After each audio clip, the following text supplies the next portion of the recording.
Today, I'm going to explain the movie Pele, Birth of a Legend, released in the year 2016. The movie opens up by introducing the upcoming game in the 1958 FIFA World Cup. The match is between Brazil and the USSR. A huge crowd can be seen cheering for the game while the commentary is all negative, criticizing Brazil's way of playing football. At the same time, the scene shifts to Brazil's locker room, where the youngest player ever to play the World Cup, Pele, is introduced. After that, the scene shifts to 8 years earlier, where we can see a group of children polishing shoes and desperate to play football. Because of the harsh living conditions, the children have no proper football to play with. Hence, they steal some clothes from their neighborhood and stuff them into socks to make a football. Soon, the group starts playing with the self-made football, throwing it from roof to roof and not letting it touch the ground. Later, one of the children playing football, Deco, is scolded by his mother for returning home dirty. In the next scene, a group of men, including Deco's father, are listening to a football commentary while sitting at a restaurant. It's the 1950 FIFA World Cup final between Brazil and Uruguay, and everyone is wishing for Brazil to win the game. The children can also be seen on the broken roof of the restaurant trying to get information about the ongoing game. Unfortunately, Brazil loses the game. As a result, Deco's father bursts into tears. Seeing his father cry, Deco promises that he will win the World Cup for his country one day. The next day, Deco's mother takes him to her workplace, which is a huge mansion, to clean the floors. There, she explains to him about how his father ruined his football career after getting an injury, and it's the reason she doesn't want him to play football. As soon as she steps out of the kitchen, a group of rich boys arrive there and start talking about different football players. Deco also tries to join their conversation and takes the name of a local football player, Pele, but mispronounces it as Pele. The boys make fun of him and start teasing him with the same name, Pele. Meanwhile, Deco's mother returns and asks him to apologize to the boys even though he was not at fault. Before leaving, Deco grabs a piece of newspaper brought by the boys mentioning a football tournament. Afterwards, we see Deco and his group approaching the same football tournament and enlisting themselves in. Though they look poor and have no proper football kit, they have amazing football skills to leave behind almost every football team in the tournament. Soon, they reach the finals, where they're pitted against the same team of boys who made fun of Deco at his mother's workplace. The boys are considerably older than Deco and his group, and also have a proper football kit. The leader of the group makes fun of Deco's group, teasing them by the name of Shoeless Boys, as Deco's team are playing on the tournament without wearing football boots. After hearing the insults, his team decides to acquire boots for the next game at any cost. Later, the group plans to steal peanuts and sell them to get second-hand boots. While in the act, they're noticed by the seller, who chases them. However, Deco and his boys manage to sneak out and reach the market. In the next scene, while the group is selling the peanuts to the public, the finalist group of boys reach there and start insulting them again. Deco gets angry at their insults and hits the leader, resulting in a fight between the two groups. At home, Deco's mother confronts him about the bruises, to which he replies that his teacher beat him. Deco's father intervenes and mentions that he will see the teacher the next day. Once the mother is gone, Deco's father takes him to his workplace, and on the way tells him that he knows about the fight and also the football match. Instead of being angry, he suggests that Deco keep aside his emotions and reply to the opponents with his skills. Knowing that his father is by his side, Deco becomes happy. The big day finally arrives. Everyone present there is cheering for the rich boys, but they also make fun of Deco by calling him Pele.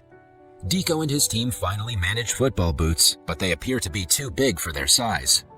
However, they still wear the uncomfortable boots, which makes Deco and his team slow. Taking this as their advantage, the opponent team scores goal after goal and takes the score to 6-0. Deco and his team are hopeless about the situation and are furious with the opponents about their foul playing. Enraged, Deco attempts to attack the opponents, but stops after noticing his father among the audience. He then decides to take off the uncomfortable shoes and play the game as they did in their streets. After that, he gets the ball and dodges around the opponents, surprising the crowd with his amazing skills and scoring the first goal. Soon, all of his teammates take off their oversized boots and start playing their way. Right then, the game takes a huge turn, and Deco's team starts dominating the game. All of his teammates manage to dribble between the opponents and score goals, pushing the score to 6-5. Unfortunately, Deco and his team lose the game, but the crowd seem to be impressed by their mesmerizing performance. Right then, everyone starts chanting the name Pele. As soon as the game is over, they spot the men from whom they stole the peanuts the other day. The men give them a chase, causing the young boys to run into the forest. One of Pele's friends trips over a branch and falls on the ground. Pele returns to help him and takes him to a small hole in the ground to hide. Suddenly, it starts raining and a landslide occurs. This buries his friend and he ultimately dies. A distraught Pele returns to his home and cries in front of his mother, blaming himself for his friend's death. The following day, Pele's father takes him to his workplace, aiming to distract him from his friend's tragedy. He tries to cheer him up by showing some of his skills as he plays with mangoes. Pele ignores him for some days, but later starts joining him and practicing with the mangoes. Cut to a few years later, and Pele is now 15 years old. His mother notices him practicing with his father and finally decides to call a football scout named Waldemar de Brito to watch him play. When Pele returns home, he's happy to see Waldemar inside his home waiting for him. Waldemar suggests Pele participate in the trials of the local football club. In the next scene, Pele is training for professional football with the Santos football team. He starts out poorly and finds it difficult to adapt to the traditional technique of playing football. Discouraged with the way he plays, Pele decides to return back to his home. While he's at the train station, Waldemar meets him and asks him about the reason for his return. Pele replies that he feels like his way of playing football is not accepted in the academy, and the coach does not like him. Waldemar explains that his way of playing football is considered as the Jenga style, which was used in the era of slavery. He mentions that he plays best in the same style, but adds that the style was blamed for Brazil's World Cup loss in 1950. At last, he suggests Pele to either stay and prove to the world about his talent or return home as a coward. After Waldemar leaves, Pele thinks for a while and decides to stay. The next day, while playing a match, Pele makes some bad calls and upsets himself and his coach. Suddenly, he remembers him and his father training with the mangoes and notices Waldemar cheering for him. He then decides to play like the way he knows. He gets the ball and dribbles it with ease between the legs of the opponents. He kicks the ball in the air like he practiced with the mangoes and sends it into the net for a goal. The coach is shocked by the way Pele scored the goal and asks him to do it again. Pele scores again, surprising all the spectators with his old technique of playing football. He continues to do it with other teams and starts making a name for himself despite being the youngest player in the team. Soon after, Pele gets promoted from the junior team to the pro team, playing matches with the teams all around the country. After his trip, he pays a surprise visit to his home, bringing some gifts for the family, including a radio for his father. They decide to listen to the announcement of Brazil's national squad for the 1958 World Cup. Pele has no hope that he can be selected for the national team, as he is too young. Despite this, they listen to the announcement, and to their surprise, Pele gets selected in the team. During Pele's departure with the national team, his father tells him to believe in himself and his way of playing football. Pele leaves and later meets with his teammates, who seem to be friendly. However, the reporters present there make fun of Brazil's way of playing Jenga-style football at international level. After that, the national team coach calls Pele for a meeting and warns him against playing the Jenga style of football. The next day, Pele tries to play the traditional European way, like the coach suggested, but finds it difficult. He then decides to try his own way, but gets tripped and injures his knee in the process. The team doctor examines him and sadly confirms that the injury may rule him out of the World Cup. At night, Pele calls his mother and informs her about his injury.